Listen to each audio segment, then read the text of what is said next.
Snapchat camera problem. Hey everyone, welcome back to our channel. In this video I will guide you on how you can basically fix the login problem on Snapchat, so make sure to watch the video till the end. Now if you want to fix the camera problem on Snapchat, it's actually quite very simple to do so.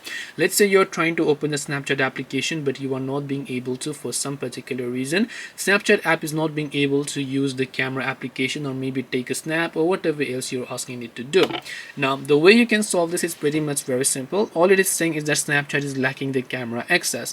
Now for this you just have to allow the access from settings by going to the settings application and then going to the option called apps. Now in the case of iOS it's a bit different. You have to tap the permissions option. For Android users, under the apps section just look for Snapchat and then tap on it and then just go to the permissions tab here.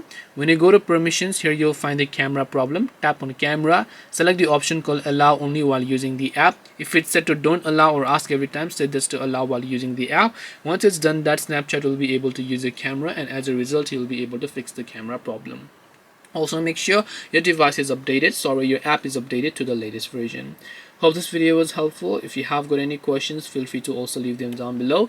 Thank you for watching till the end of this tutorial and see you soon in the next video.